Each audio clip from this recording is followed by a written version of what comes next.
Now, to what we all came here for today,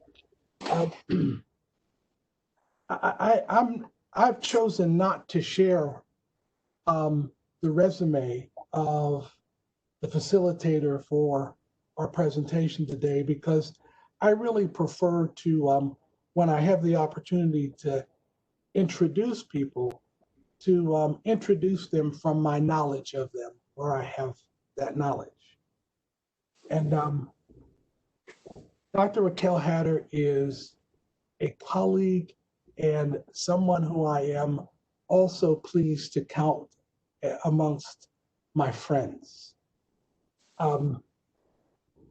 This young woman is brilliant, passionate, and very real. Now I want to tell you that I'm mad at my friend, and I've been mad at my friend for a little while. Okay? You need to pray about that. Well, I'll pray about it later, okay? But right now, I want to share my mad, okay? Let me hear it. So a little while back, another one of the panelists, who I'm still not speaking to, Kelly Harder, was available for new opportunities, and I reached out and tried to get Kelly to join us here in the Office of Community Services. Well, my friend, who I'm still mad at, if you would outbid me for Kelly's services. And so out the money, I'm here to tell you.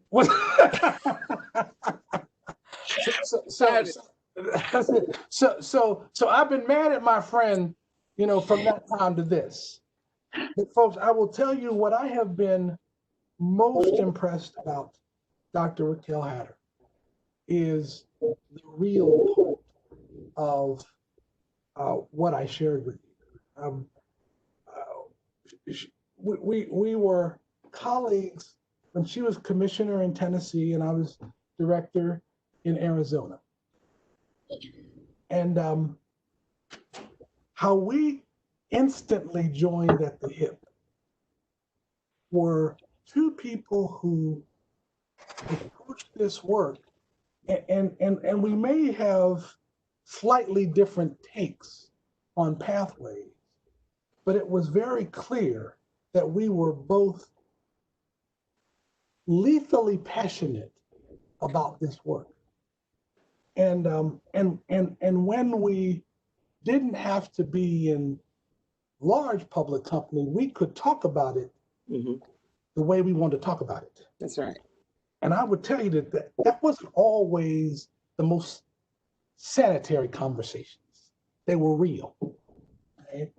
They were real about how we have built systems that literally trap people in the circumstances it says it's trying to address for them. That's right. And we blame them for it. Clarence, you're eating into our time. Okay, all right. So I'm gonna say one more thing, okay? I figured. Before I turn over to Dr. Hatter. So what is interesting, I talked about the 80 programs. What I didn't mention is in those 80 programs between federal and state government, we spend $1.1 trillion annually in benefits, goods, and services and administration. That's what the government spends. That's not what, don't count one penny of what Kresge spends. And Kresge invests significantly in this effort. But we don't count anything, and nobody does outside of government. So I think that these public-private partnerships are vital. And with that, I'm going to stop speechifying and turn it over to a much better preacher, Dr. Raquel Hatter. Doc, go get him. Clarence, thank you so much. And I'm here to tell you that forgiveness is more for you than for me, just so you know. So good to all of you, and we so love our community action agencies and our federal partners. So shout out to everybody that we don't get to do high fives with or the Soul Train line or whatever it is that we do when we get together to keep ourselves inspired. But we're really happy and honored that Denise and friends asked us to join you all today. Today, I'm excited to have a conversation because that's pretty much how we like to do these kind of talks. And I'm joined by my colleagues at Kresge, Kelly Hatter and Joelle-Jude Fontaine, who I like to call Queen Mother. And at some point in the future, I explain that to you, but she's certainly worthy of that title. And so I'm really happy that Kelly has joined us as well.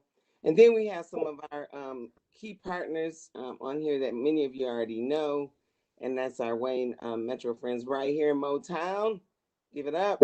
And then, of course, we definitely have to give a shout out to Nashville, to Ms. Croom down there at Metro Action Commission.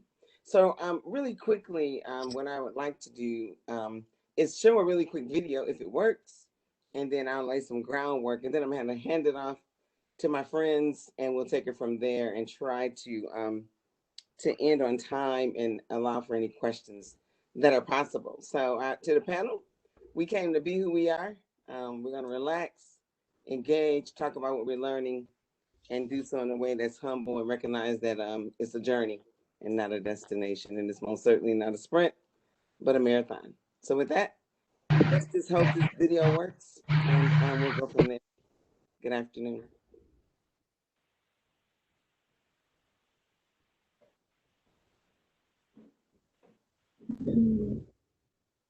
Are we shifting the ball to Tiffany so she can play the video? Yes, I'm shifting that right now. Okay, great. Thank you. Technology. Opening remarks. It's been really good, so thank you.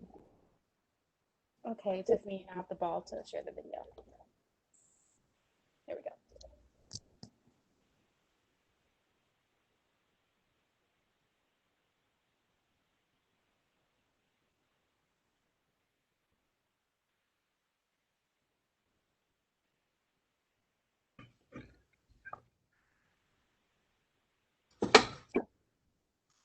In this era of record low unemployment, the American economy appears to be humming along. But dig a little deeper, and it's a different picture for many Americans, especially those living near or below poverty. The official unemployment rate is around 4%, yet 14% of Americans were out of work in 2017.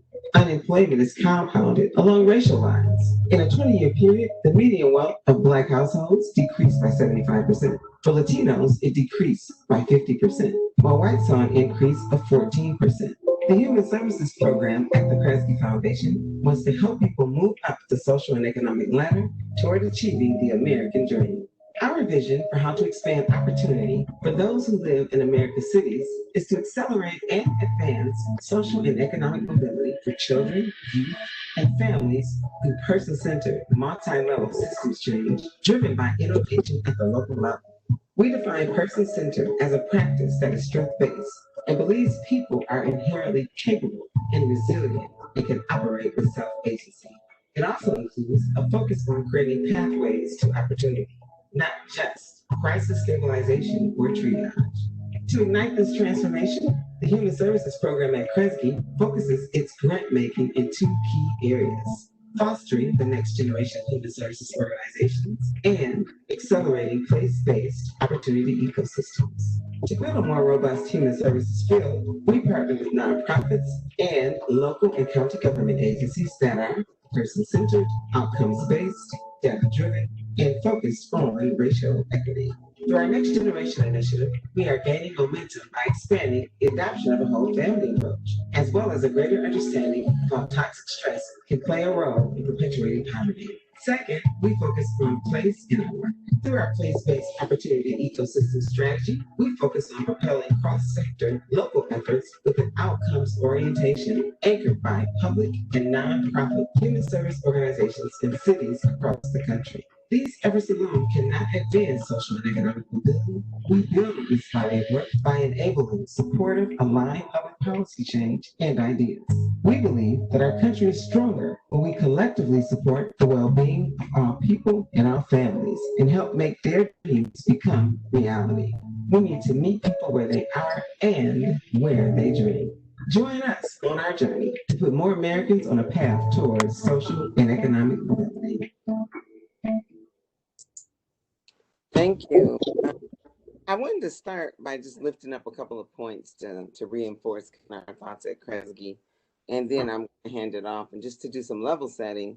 And I really do appreciate a lot of the comments that before us that Clarence put forth, as well as Sharice around intentionalities, which is one of my favorite words. And gotta love Roma, and excited that Roma is going through its own transformation as well, and appreciate the rigor that comes with Roma.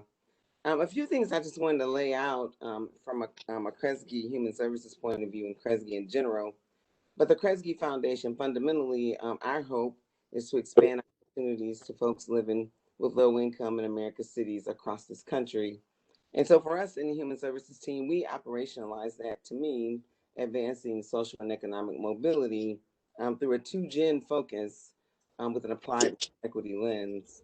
And a couple things I just wanted to lift up just to level set has to do with this idea of person-centered, which has been mentioned several times today already. And if you, and some of you may or may not be familiar with the work of Dennis Salaby, however, he lays out what it means to have a strength-based perspective. So I'll just lift up a couple of those just to reinforce what we mean when we say it at Kresge, and particularly in human services. Fundamentally, it's a belief in people and the capacity of people.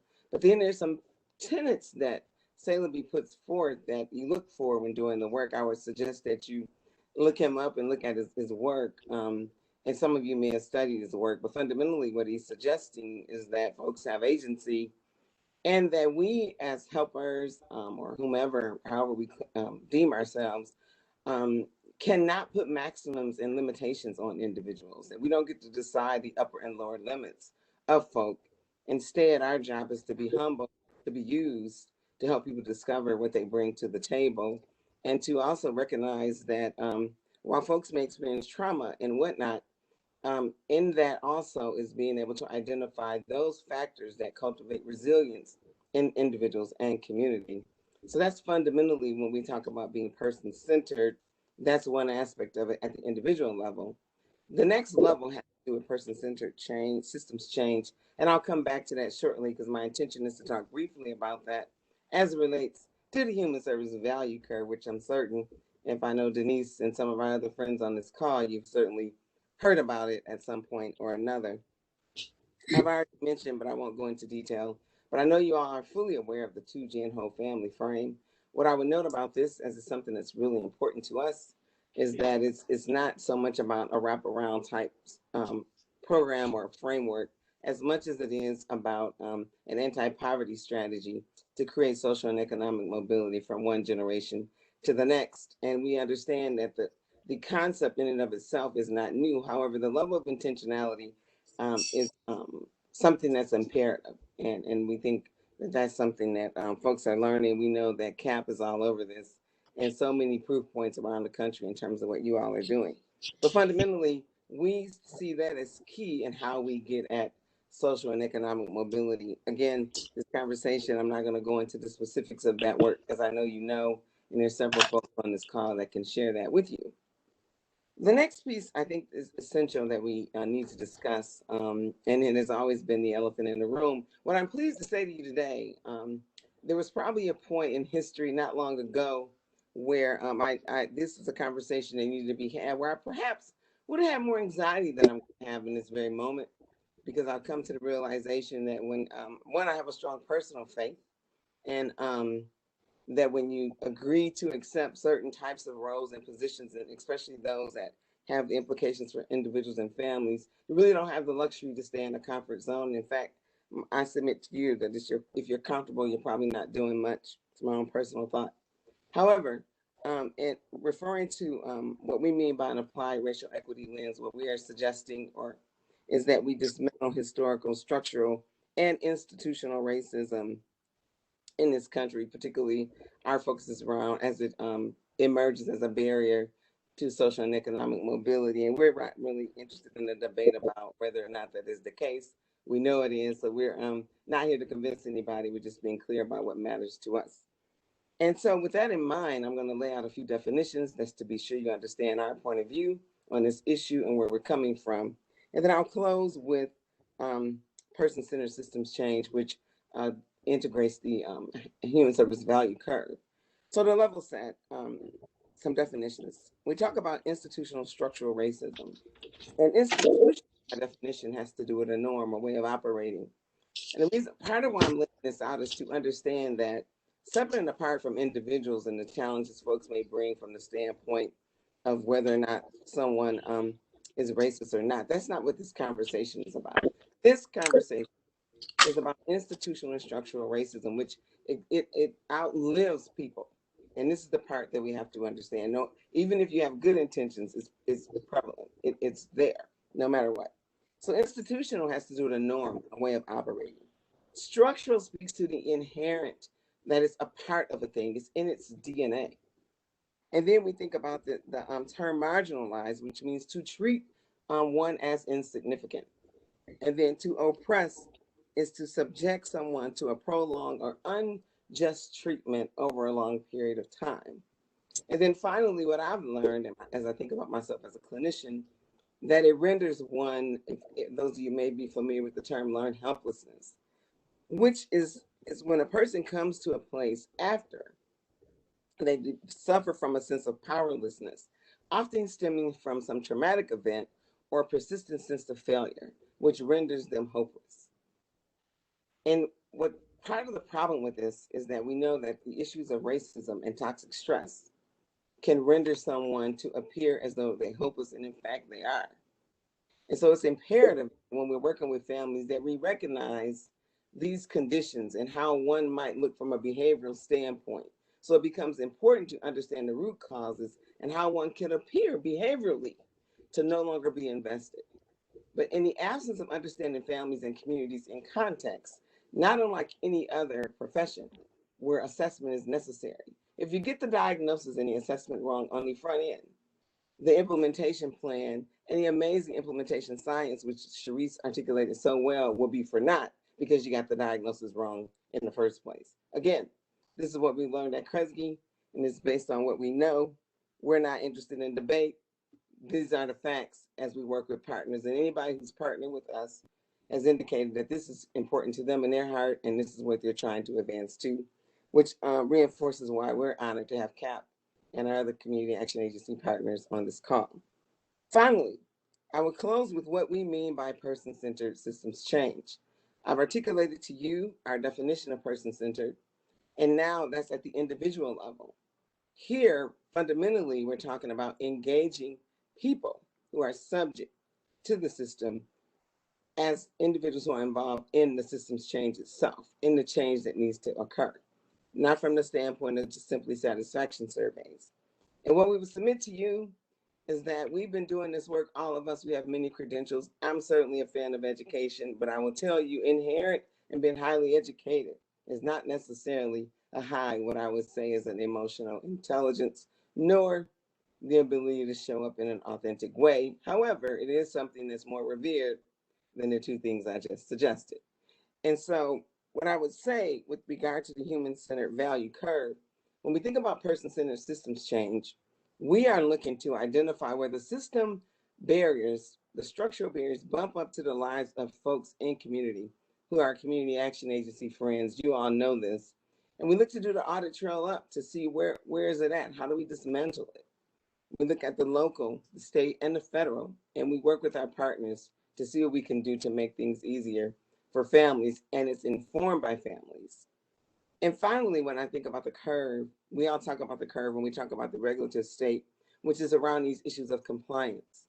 What we're striving to do is change the regulative environment so that the regulative base is not something that's feared and not just about compliance due to fear of some type of a consequence, but instead, it is one that is grounded in what we would say are the enabling conditions to yielding the desired generative outcome of advancing social and economic mobility from one generation to the next. Now, what I'll say to you is as part of this journey and in reverence to you all, that we're in the moment where the curve, the regulative base is what it is. So we understand that to be innovative is rather taxing, given those compliance issues are there. The beauty of having our federal partners on the phone is that they're signaling that we lift up these opportunities, their position to shift the landscape, the regulative landscape, so that when you all comply, With the enabling conditions, it will be unquestionable that families across this country will yield greater outcomes for themselves and for their communities. And with that, I'm going to hand it off to Kelly to tell us what we're learning in the work that he's leading at Human Services and at Kresge, and then Joelle will hand it off to Cynthia, and then we'll close it down with Motown. Thank you.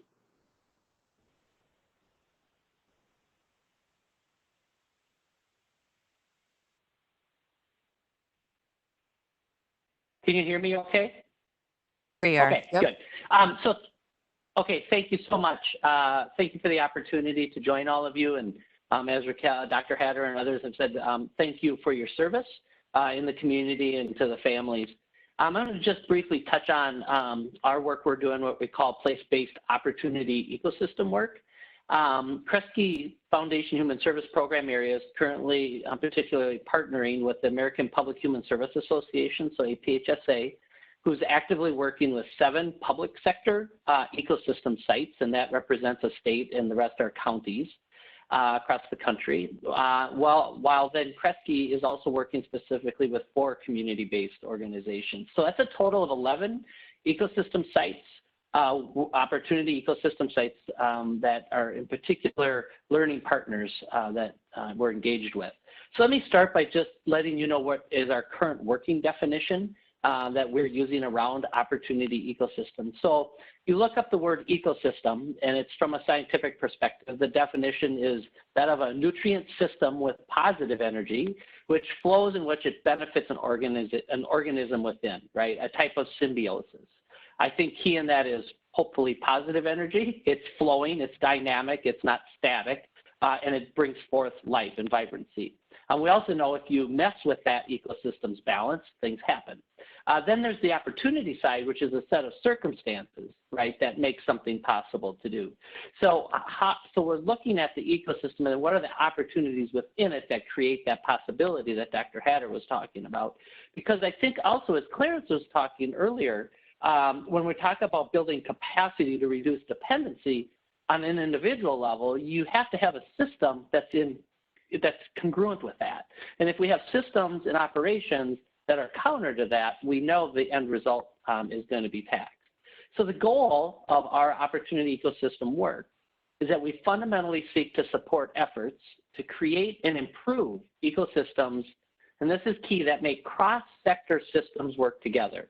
Not one or the other, but cross-systems work together in ways that are beneficial to the people. Not necessarily best to the system, but are beneficial to the people, with an intentional focus on creating the necessary circumstances to support families and communities to realize the social and economic mobility from one generation to the next. All of this is undergirded by, as Dr. Hatter spoke, an unapologetic commitment to advancing race equity. Not a debate, not a question of, but an unapologetic commitment to this with all our partners. So a key to the success in the work we're doing is how do we distill the underlying, what we call enabling conditions, and identify barriers for that social and economic mobility with that race equity, within that race equity context of place across all sites and all participants, including the community action agencies within that ecosystem. So how do we lift up what we learn from the broader field and stakeholders and understanding and what it takes to transform a community ecosystem into an opportunity ecosystem? And I actually see very similar to what you're doing in your HCCT type work, which is how are we identifying those high capable, high capacity areas? What are the lessons learned so that we build capacity within the system so it's in alignment and responding to supporting families' capacity and ability that is inherent in what they have to move forward in their own capacity around social economic mobility. So community action agencies, as you have proven and are proving over and over within community, are key players in many of these opportunity ecosystems as we look across those ecosystems across the country at that federal, state, local, and ultimately it's at the community, and ultimately it's in the lives of each of these family members. So how are we going to know whether or not a difference is made, right? This kind of, like we're talking ecosystems, big systems. Well, at the end of the day, we have to be able to know whether that difference is being made. So all 11 sites have completed a baseline outcome survey where they were asked the following. Number one, to identify outcomes that are a focus of their work. We didn't predefine, said what are the outcomes that are a focus for your work. Designate whether each identified outcome is actively being measured, not just it's important, but is it actively being measured? Is there infrastructure that's able to gather the data, get the data, measure, and where it leads to? And then identifying of those measures, which one are their top 3 priorities. The outcome categories were rooted around the 2-gen whole family work. So they are specifically in the areas of workforce and economic assets, education and success, health and well-being, and social capital. And that is for the whole family. That is not just for the adult or the child or the youth, but it is for the whole family. So we'll be using these results as a way to measure the progress going forward as we're engaged in co-learning with our partners, and that this work will lead, we believe, to continued innovative community-based partnerships between community-based frontline serving organizations, which you all represent, and also public sector providers, thus addressing, if you would, the system service delivery that would be in alignment. And once again, as we believe, know, and lean into the individual's capacity to make the best decisions that we know they can toward social economic mobility and system independence as best as able, we have to make sure the system is in alignment to that as well. And with that, thank you for your time. We'll answer any questions later. I'm going to turn it over to my great esteemed colleague, Joelle, and she'll take it from there. Hello, thank you, Kelly and Raquel. So I'm going to keep my remarks brief. I'm going to tell you, Aaron, first of all, I want you to know that essentially in terms of the HCCT program, Tennessee and Michigan are covered. So I think that you guys have 48 if you're doing state identifications. So thank you guys for having us. Again, my journey with the community action agencies really started about 2 years ago when we launched our Detroit Next Gen initiative. And we have both city and national Next Gen initiatives. And essentially what we seek to do with this initiative is that we identify organizations that we can co-create, co-work with, co-collaborate around social and economic mobility. We identify organizations that are focused on social and economic mobility using a 2-gen approach with an applied racial equity lens. So about 2 years ago, when we started our Detroit Next Gen, I kind of went out on the road in Detroit to kind of learn more about Wayne Metro.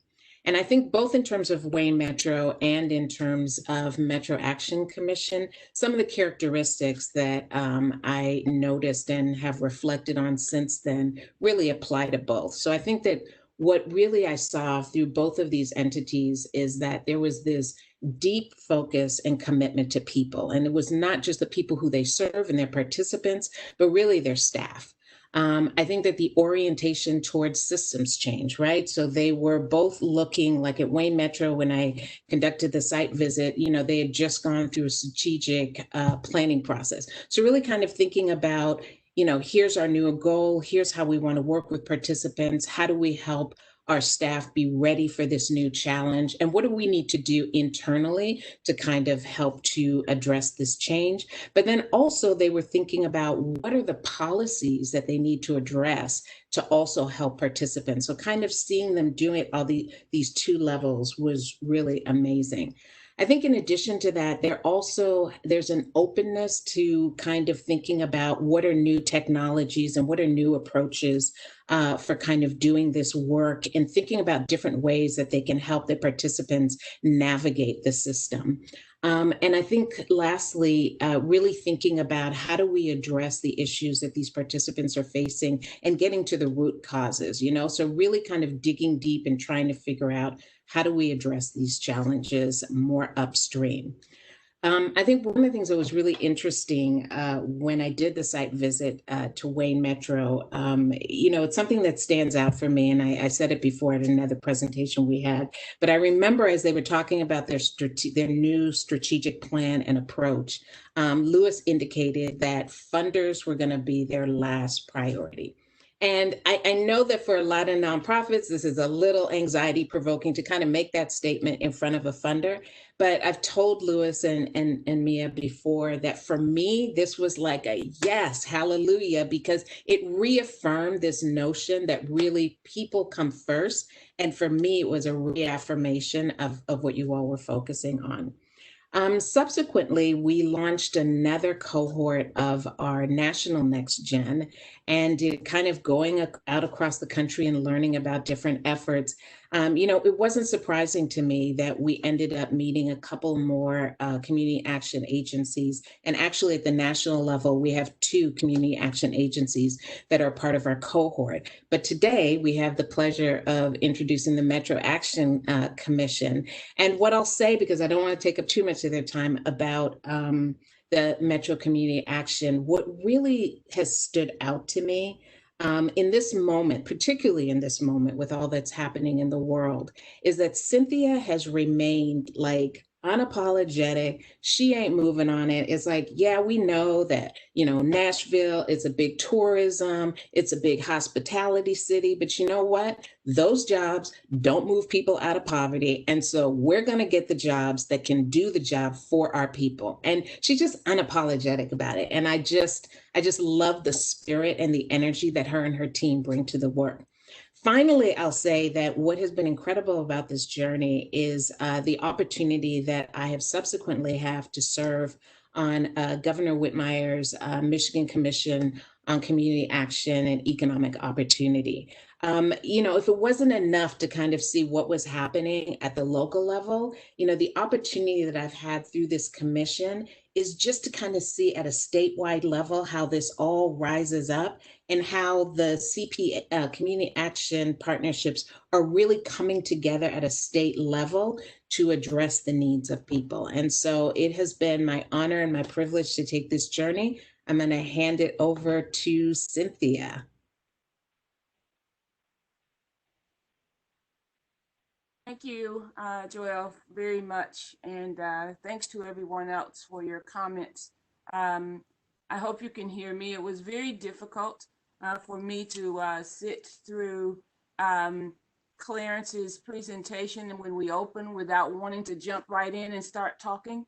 The things that he said about the overarching objectives of programs really not being there when they were designed. And what kept coming to my mind was community action and CSBG. And that kept coming to my mind because the beautiful thing about what we get to do is that we do have the ability to think more broadly about our work because Community Services Block Grant is not a program. It's actually, we're able to use it more as a tool to assist us with the things that we're attempting to do. There should be a slide that will come up, but I'm not going to wait for it. I will go ahead and proceed. One of the things that I really appreciate about working with Wayne Metro is that each of us are going to talk about areas of concentration that we, I guess, are focusing on, particularly as it relates to COVID, what's happening with CARES Act and the things that's happening with the pandemic. But what I wanted to talk about in my section is economic mobility and sustainability in the midst of a crisis. Most of us have responded, and you'll hear Wayne Metro talk about the incredible work that they've done around addressing the crisis that many of our families are dealing with the need for food and security and those things. And many of us are working on that, but that's really not where I wanted to focus. What I wanted to focus on, and you can go to the next slide, is that in the midst of a pandemic, you still have to be able to make sure that you have a way of increasing or continuing the mobility of the folks that you're serving. And that's in addition to the incredible needs for food and for housing and for all of the other things that our families need. Raquel talked a little bit about the human services value curve, and I just wanted to have it up here because to me, it's the greatest example of how we were able to balance basic needs that we knew that our families were dealing with while continuing to focus on them achieving their goals. So for us, the 2Gen process involved really piloting initially working with families in Head Start and families in our adult education program that allowed us to work with their children while also working with their families. And so I want to go to the next slide because I want you to see this, that in the midst of a pandemic, and yes, after having a tornado here in Nashville in February, because our families, our parents had done the work, getting their GED, getting their child development associates, and getting their CompTIA A+ certification to allow them to go into jobs. We could not fall back and allow what's going on to keep us from first celebrating with them. So this actually took place on last Friday, where they still had their graduation ceremony in order for us to be able to continue to just have the success around their work. In the midst of a pandemic and after a tornado, our CompTIA A+ graduates who were all set to go into new positions suddenly found themselves not able to go into those 18, 19, 20, 22 dollar an hour jobs that many of them were anticipating. We were fortunate that, again, looking at the use of a 2GEN framework, looking at those families who were in Head Start, looking at community services, block grant funding, and local funding as well, we were able to continue them with their existing internship, which was paying approximately $20 an hour through the end of June, as we transition them into employment with companies. So in the midst of all of the activities that were going on, the need to, for organizations like ours to keep our focus on still allowing for or helping our families to not get pushed back with all that is going on during this time. I want you to, if you'll move to the next slide, I'd like to talk a little bit about something else. So because we have a 2GEN focus, we were learning from talking to the children who are in our Head Start program. So let me explain our structure briefly. I know I'm going very quickly. Our 2GEN initiative focuses on, first of all, the children in the Head Start program, then as well as their parents. But we also have an initiative for teenagers that are in those Head Start families. So because we were having an issue with youth violence, because we were having an issue with youth not being engaged, we developed a youth technology camp that serves specifically teenagers in the household of Head Start families. This summer, our teenagers were worried that they were not going to have an opportunity to participate in youth camp. So what we were able to do was do what is considered a hybrid model. They are home with computers that were provided through community services block grant funding. So you'll see a child on your left, I think, maybe your right, I think should be your left, who is using an iPad that was funded through community services block grant funding as a part of the youth technology program, so that 2 days a week he's at home and can see his peers working on the youth portion of it. And then 3 days per week, he's in person. And you can see that on the right as they are doing their first rocket launch. So in the middle of all that's going on, being able to continue to stay focused on, again, the basic needs, yes, but how do we keep our families from sort of falling back in the midst of a crisis? If you'll move to the next slide. Today at 2 o'clock, we will be unveiling our Centering Youth Voice report. And this is a report that engages youth from 17 to 24. And it is a research project that actually looked at why the systems that we had established in our city were failing youth from ages 17 to 24. We are more than happy to send you an invitation to that youth-led unveiling today. Again, a part of our 2GEN approach, that because there's difficult things going on, yes, but as an agency with a focus on how we keep things moving forward, we are unveiling this today. It is called Centering Youth Voice. And one of the things that it explores is that in our system, that means our citywide system, And this goes back to the human services value curve, moving to a generative model where you're addressing systems that's going on that may not be benefiting youth. One of the things that this study unveils, and I'll share that with you, is that there are approximately 9,000 young people between the ages of 16 and 24 in our city who still remain unengaged, regardless to what types of youth initiatives were going on with them. Their voice today talks to us about our systemic problems that kept them or keeps them from engaging in things to improve their lives. I'm sure I've gone over my 10 minutes. I'm going to stop at this time, but simply say that community action, thank you for moving to this.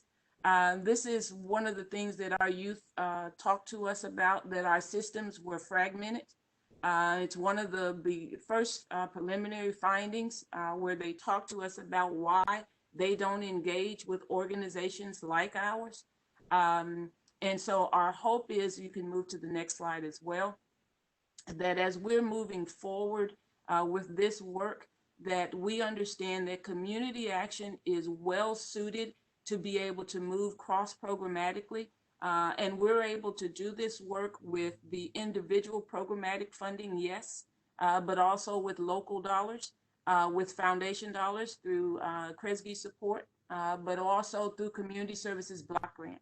So much of the glue that helps to hold this together or pull this together is our CSBG funding. I want to make sure I mention that to you because it is designed to help 2Gen work well. The last slide that you're looking at is our final piece, is that so that our families are not left behind, we are also doing virtual job fairs during this time. These are some of our partners that are assisting us in making sure that families are able to both get and maintain employment during this time. Those are my comments. Thank you all for the opportunity to share with you today.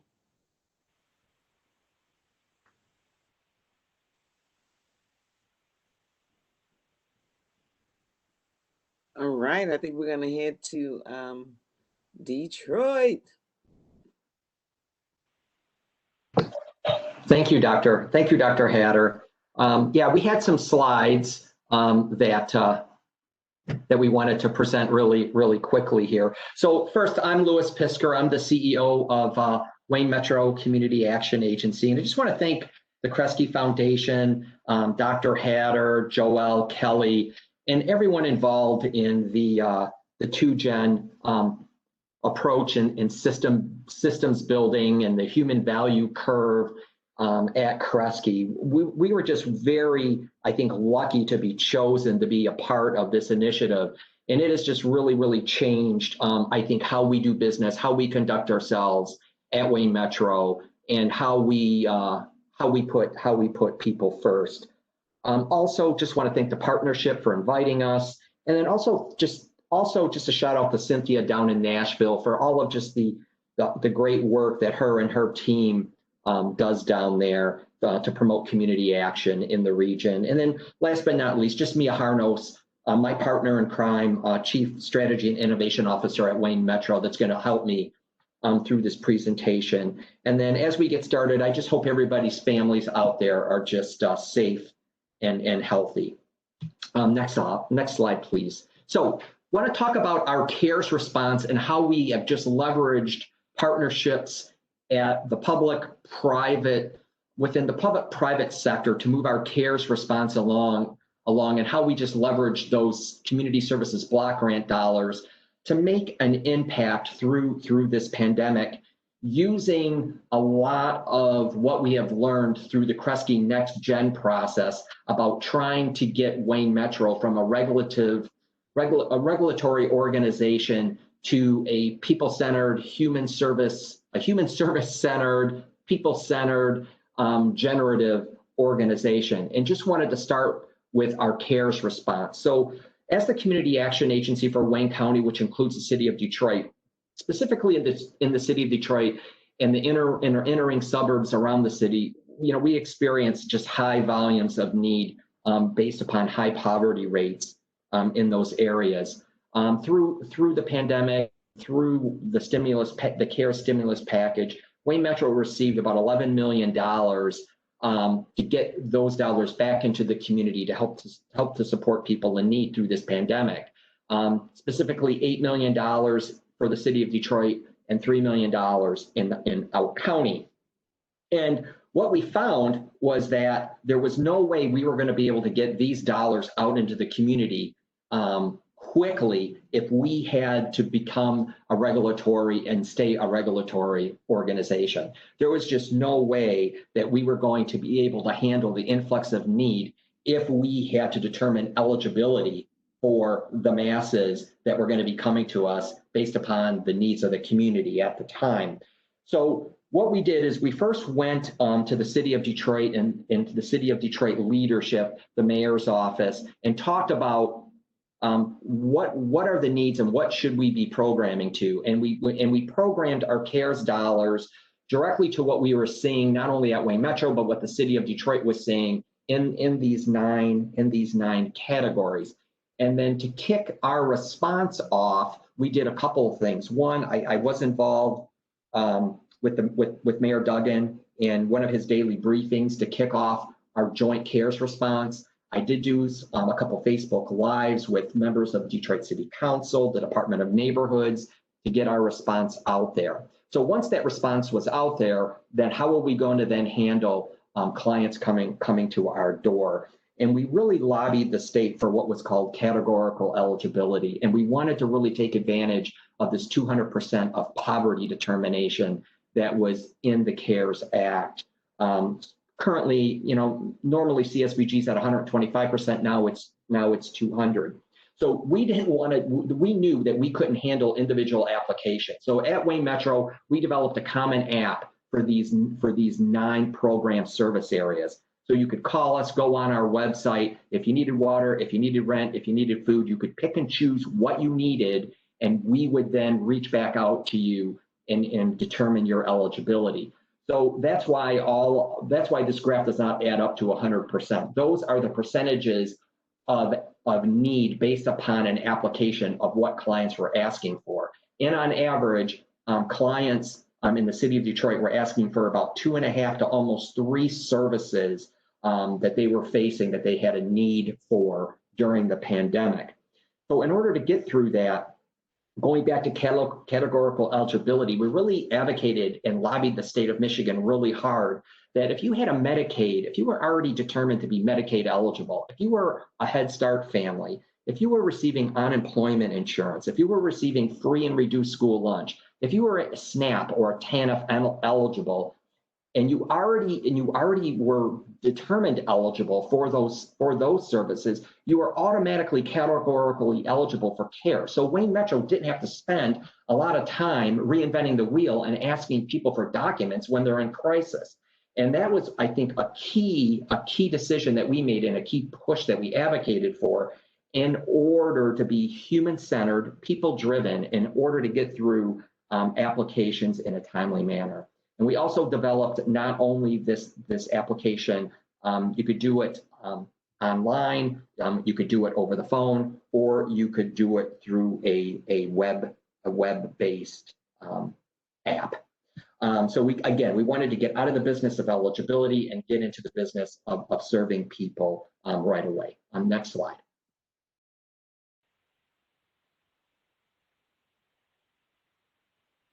Well, as we get to, there it is. As we get to the next slide, we wanted to leverage also partnerships and collaborations to make an impact into the community.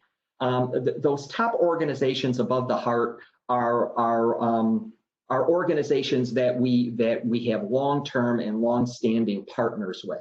But the organizations below the heart, the Guidance Center, Matrix Human Services, Starfish Family Services, those are 2 of those, Matrix and Starfish, are partner organizations within Kresge NextGen. And we decided that we can't do it all, that we have to integrate with our partners.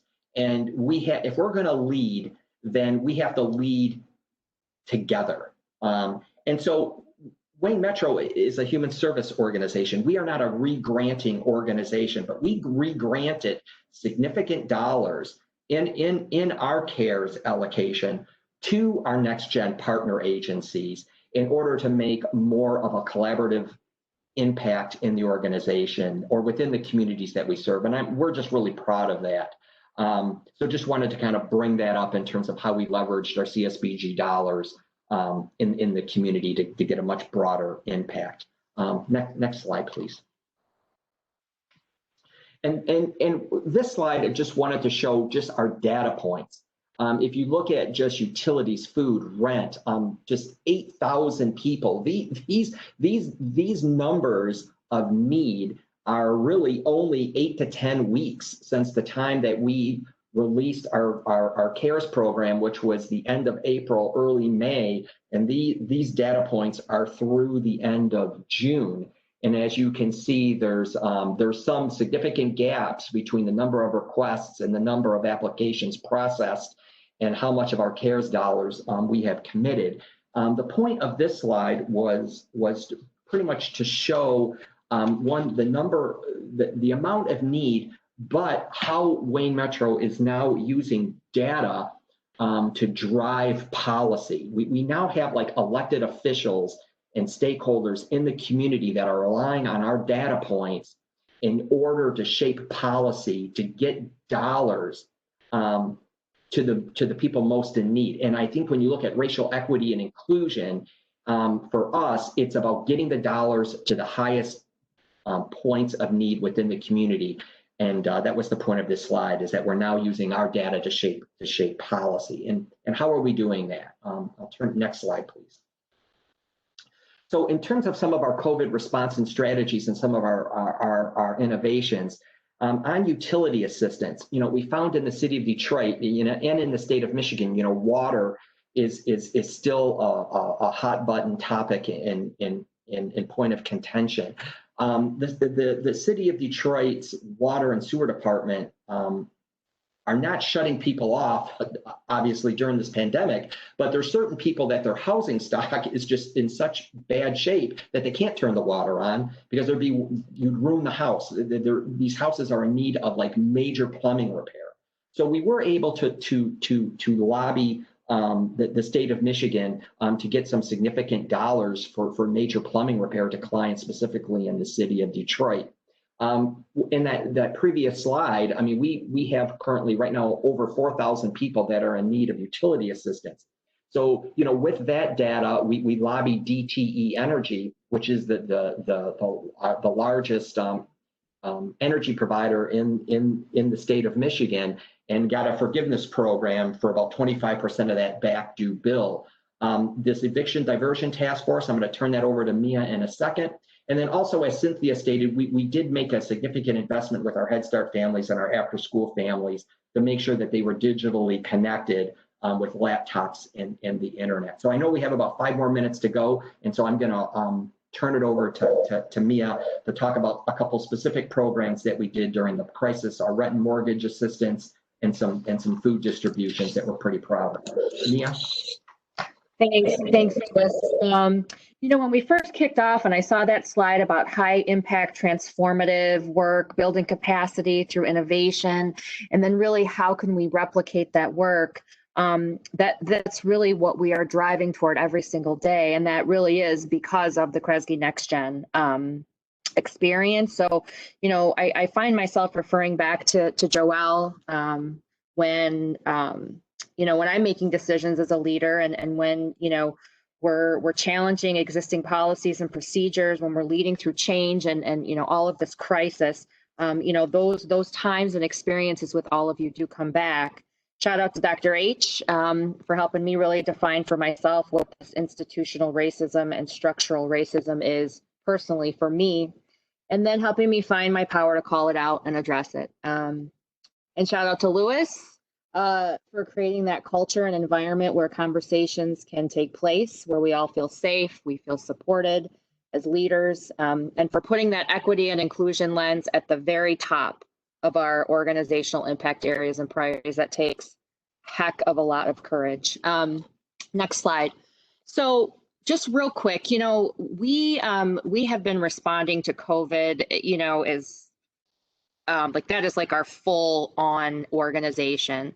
And we really believe that the next public-private partnership that is going to be very important is around housing, rent, and mortgage. Next slide, please. The housing issues, they're super complex. We started out with paying up to $1,500 in rental assistance, and that ran out really quickly. Moving toward a tenant-based rental assistance where, tenants pay a portion of it and we pay the other, and we're working with landlords. But really soon, when this moratorium lifts, there's going to be this large eviction diversion, we believe, wave that's going to hit us. There have been 9,000 people who have asked for rent and mortgage assistance, and we've only been able to help a fraction of those. But why eviction diversion? We believe in that public-private partnership and that innovation and being, bringing all folks to the table to solve the problem. We have to work with the court systems. There's the tenant, there's the landlord, and timing is of the essence. So again, this public-private partnership and our ability to lean in and lead the conversation has just been hugely, hugely important. Next slide. Food. So food has consistently been the top need. And, the community rally, there's been, a series of food distributions, no touch, trunk drops. We have done 4 of those every month and serving 500 households a month since May. So that is a large scale effort next. But what we also found in our data is that there was a huge gap, and the gap was people who could not leave their homes. They couldn't leave their homes due to a compromised immune system. They couldn't leave their homes because they had tested positive, they had a disability, etc. So we kind of went into action, and we took up an innovation pilot with a vendor that we use with our Head Start program, and we created an online marketplace. They helped us create boxes of food and of supplies, and anything you can think of that a family might need. And we took our greatest area of need, which we found was the east side of Detroit, and we're delivering food to porches of families. Families get to pick out what they need. There's no waste. They're telling us what they eat, what their diet allows. And every Friday, we are delivering to 100 homes using agency staff and agency vehicles. And again, this was all created in the world. It didn't exist 3 weeks ago. Next slide. So what we are not, we're great service providers, we, human services, customer service, but we are not logistics, shipping, packing. And so what our partner really did for us was they provided us a way, it was a web-based platform. They created routes based on addresses. They packed every vehicle based on the order of each of the clients in the order in which the driver was going to go. So this again, innovation can happen even in the darkest and most crisis times, and we are just very, very proud of the teams who found a way to serve the hardest to serve and to address a gap that we knew was there. And if this all goes well, hopefully you will see this scale and be replicated in Southeast Michigan and other communities throughout the state. And that concludes my presentation. Thank you. Thank you, everyone. Denise, I know I need to hand it back to you. I just want to close by, it is so cool to listen to you all. Like Joelle and I have been sending messages, and Kelly and I, and you guys are just simply amazing. We just gotta, I just can't tell you how humbled and honored we are to be partnering with you. And we got CAP now. I've been waiting to partner with forever. Got it, Kresge, so that came to pass. And then we have Wayne Metro, and still connected with the South there with Cynthia. You guys are priceless, and an asset, I believe, that still isn't yet recognized in the way that you all need to be, because community action agencies are on the move in America. And Kresge is glad to be in partnership with you, as well as our friends at the Feds. So thank everybody at every level for all that we're doing. And let's stay focused on putting people first. And Denise, thank you so much for just doing things with excellence. I appreciate you. Well, we appreciate you, and thank you everybody who was part of this morning's conversation. Person-centered too, they get to pick what they want in their own darn food box, right? Person-centered food delivery. That is fantastic. And me and Louis, we're going to have to grab that app and figure out how we get that out there. So your relationship with technology has paid off dividends in many, many ways. So congratulations.